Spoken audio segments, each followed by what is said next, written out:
The morning of August 12, 1943, did not arrive in Portland with a sunrise. Instead, it emerged as a suffocating, charcoal-gray veil of fog that rolled off the dark waters of the Willamette River. The air was thick, tasting of heavy salt, wet pavement, and the distant metallic tang of industrial sweat. At exactly 05:47 a.m., when most of the world was still lost in uneasy dreams of the front lines, a 2-year-old boy named Thomas Garrett stood before the massive, towering oak doors of the Swan Island Child Service Center. He was small, an impossibly fragile silhouette against the brutal, monolithic landscape of a nation that had converted its entire soul into a war machine. In his tiny, trembling right hand, he clutched a metal lunch pail. It was painted a faded, chipped blue, the color of a summer sky that Portland hadn't seen in weeks. Inside that pail, tucked beneath a simple sandwich, lay a note his mother had scribbled the night before by the flickering light of a kitchen lamp. It wasn't a letter of affection. There was no time for poetry in 1943. It was a manual for his survival. It listed his favorite foods to keep him from choking, his rigid nap-time rituals to keep him calm, and at the very bottom, a single haunting sentence that laid bare the terror of the home front. He is scared of loud noises.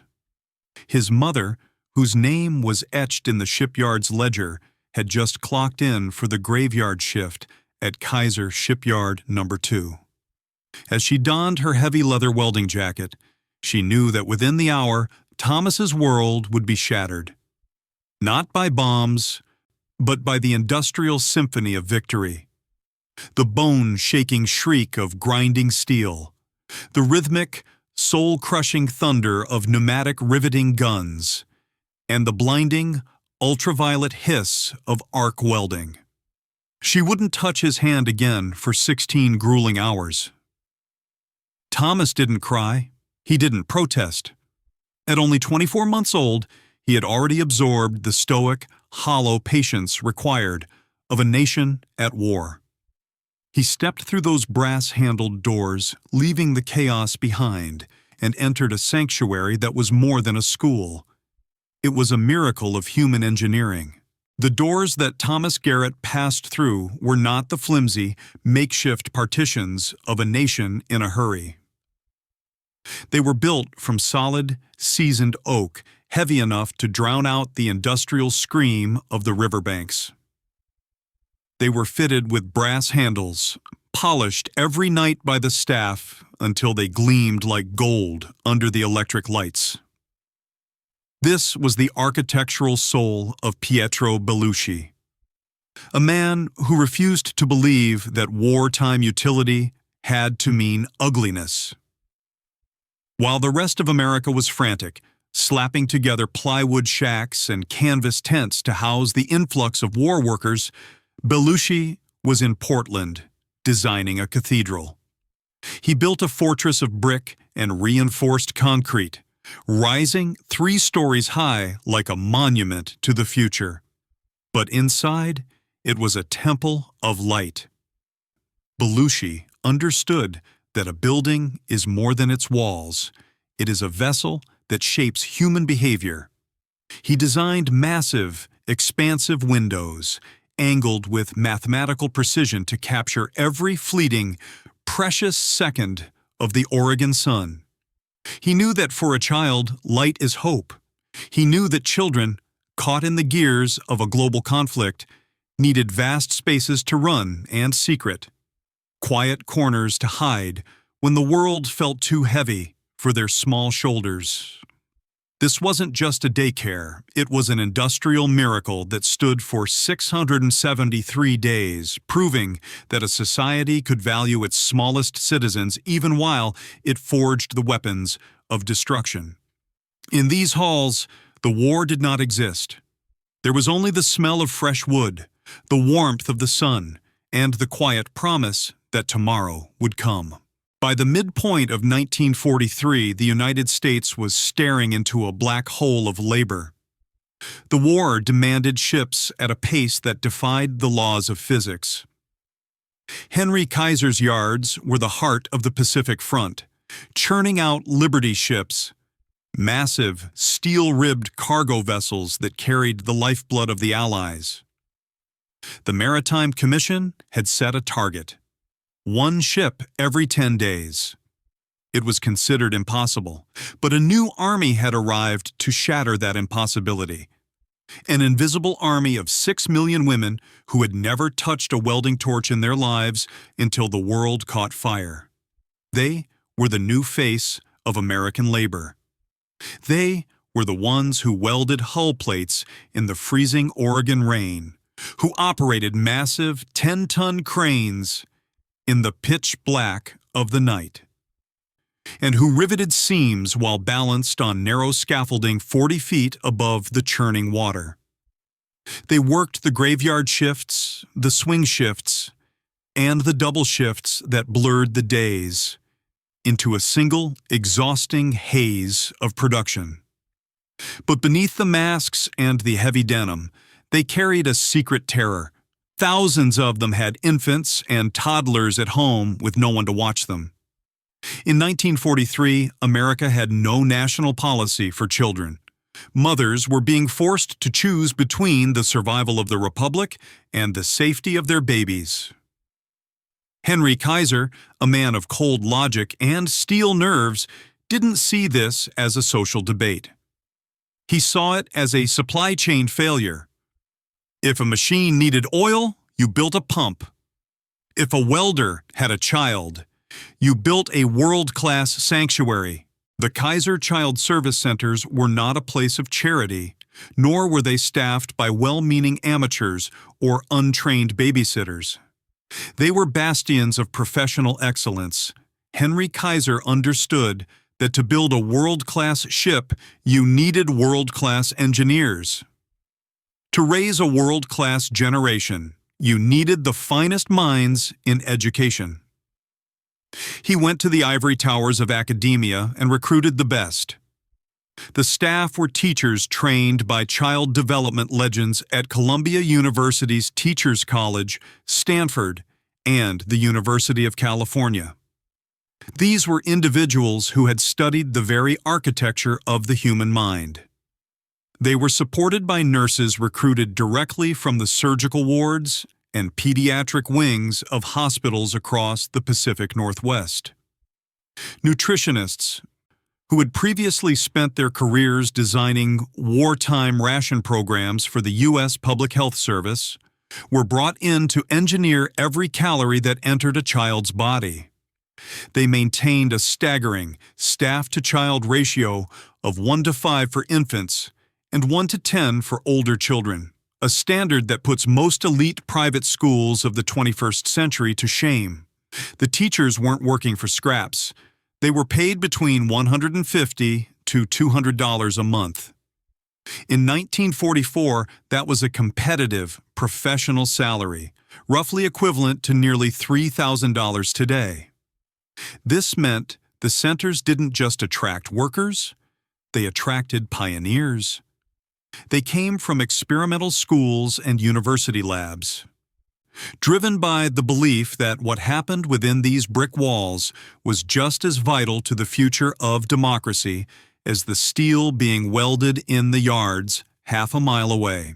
For a child living through the jagged edges of a global war, consistency was the only form of survival. The world outside was a place where fathers disappeared into the smoke of North Africa, and mothers vanished for 16 hours at a time into the roar of the shipyards. In this chaos, food became more than fuel. It became a clock. It became a rhythm. It became a promise that the day had a predictable structure even when the world had none. Nutritionists at Kaiser designed menus with the precision of a blueprint. Breakfast arrived at exactly 07:30 a.m. every single day. Lunch was served at high noon, dinner at 5 p.m.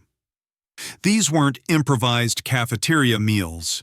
They served oatmeal cooked with rich milk to maximize protein, fresh fruit that was often impossible to find elsewhere, and whole grain bread served with real butter.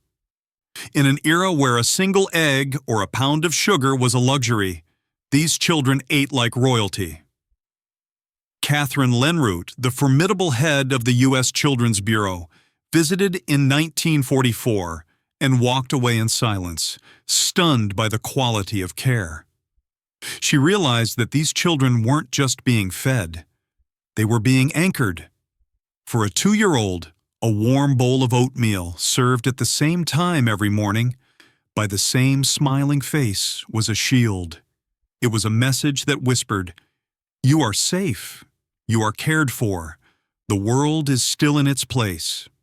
This psychological stability was the true secret behind the fact that between 1943 and 1945, not a single child died under Kaiser's watch. Mary Skirmerhorn was a welder at Swan Island, but her heart was miles away. Her husband, Robert, was a corporal in the 34th Infantry, dodging bullets in North Africa. Mary was a woman of steel and oil, her hands calloused, her coveralls heavy with the scent of the shipyard. But every morning when she dropped off her 2 daughters, Dorothy and Susan, a piece of her soul broke. In the beginning, the guilt was so heavy she couldn't weld a straight seam. She felt like she was abandoning them for the sake of the machines. But then the transformation began. One evening, after a grueling 12-hour shift, Mary arrived at the center to find her youngest, Dorothy, standing in a sun-drenched garden with dirt under her fingernails and a look of pure triumph on her face. "Mama," the little girl shouted, "we planted seeds today!" The centers didn't just have playgrounds. They had half-acre laboratories of nature. Under the guidance of teachers like Ruth Henderson, children planted carrots, radishes, and beans. They watered them every morning. They pulled weeds every afternoon. They learned the profound, quiet lessons of the earth: patience, cause and effect, and the relationship between labor and reward. These weren't symbolic activities. These children were eating the very vegetables they grew. Mary Skirmerhorn stopped crying that week. She looked at her daughters and realized that while she was building the ships to bring their father home, the center was building their minds. It was a world of dirt, seeds, and safety. A world that the war couldn't touch. In September 1945, the world erupted in a fever of celebration. The war was over. The tyranny had been defeated, and the boys were coming home. But for the Kaiser Child Service Centers, peace brought a cold and sudden execution. Exactly 14 days after the Japanese surrender was signed on the deck of the USS Missouri, the federal funding for the centers evaporated as if it had never existed. The Lanham Act, the lifeline that had pumped millions into this social miracle, was a wartime measure. And in the eyes of the government, the emergency was over. The collapse was mechanical and heartless. The buildings, which Pietro Belluschi had designed to stand for a century, were gutted. The heavy oak doors were locked for the last time. Within weeks, the cribs where 4,000 infants had slept safely were sold for scrap, or auctioned off to churches for pennies. The libraries, stocked with 2,000 carefully curated books, were dispersed. The play equipment, designed by the world's leading occupational therapists, was hauled away to rot in warehouses. By the 1960s, the physical memory of the miracle was completely erased. The structures were demolished to make room for industrial expansion, parking lots, and shipping containers. The foundations, sunk 8 feet deep into the Oregon soil, were jackhammered into dust. The land where children once planted carrots in the shadow of cranes was paved over with cold, black asphalt. The promise wasn't just broken, it was buried. The death of the Kaiser Centers was not an accident of economics. It was a deliberate choice of ideology. In 1946, a fierce debate roared on the floor of the United States Congress. Advocates for the centers, mothers, teachers, and social scientists argued that the experiment had proven its worth. They argued that American families needed dual incomes to survive the post-war inflation and that children had thrived under professional care. They pleaded for the Lanham Act to be extended, to turn a wartime emergency into a peacetime foundation. But the voices of the past were louder. Opponents viewed the centers not as a miracle, but as a threat to the American family. Congressman John Lisinski of Michigan took to the floor and declared that the country was not built by mothers who abandoned their domestic duties for industrial labor. To these men, the centers were communal breeding grounds that undermined traditional values. The bill failed by a massive margin. Childcare policy in America was set back 30 years. Decades later, in 1971, when a new generation tried to revive the Kaiser model through the Comprehensive Child Development Act, President Richard Nixon struck it down with a single stroke of his pen. He called it Soviet-style upbringing. He chose the ideology of the past over the reality of the future. The Kaiser Centers were relegated to the status of an anomaly, a ghost in the machine of American history. If you walk along the banks of the Willamette River today, you will find no plaque, no statue, no marker to tell you that this was once the site of a revolution. The Swan Island Child Service Center is buried under the weight of commercial warehouses and logistics hubs. The ships that Mary Skirmerhorn and thousands of other mothers welded together have long since been scrapped, rusted into nothingness, or sunk as artificial reefs. But the legacy is not found in the steel, it is found in the people. The children of Kaiser are in their 80s now. They are the living remnants of a world that cared. Eleanor Thompson, who was 4 years old in 1944, doesn't remember the roar of the shipyards or the fear of the sirens. She remembers the smell of the Oregon dirt after a summer rain.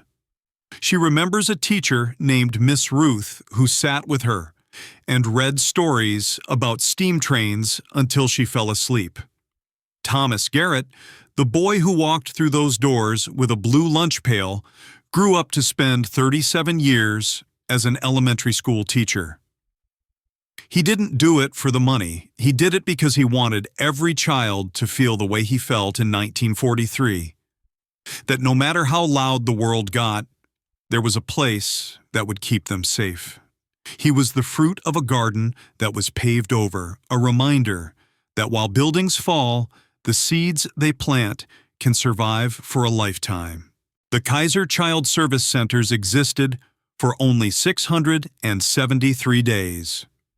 In that heartbeat of history, they proved something that we have struggled to rediscover ever since: that a nation can support its workers and nourish its children simultaneously.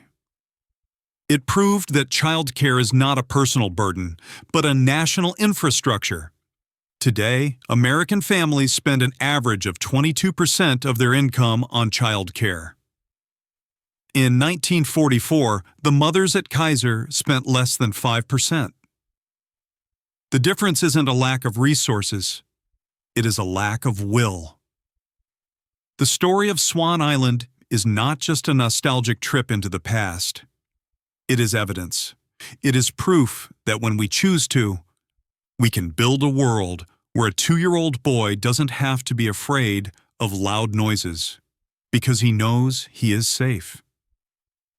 The buildings are gone, the ships are gone, but the lesson remains written in the lives of the 4,000 children who grew up in the shadow of the cranes.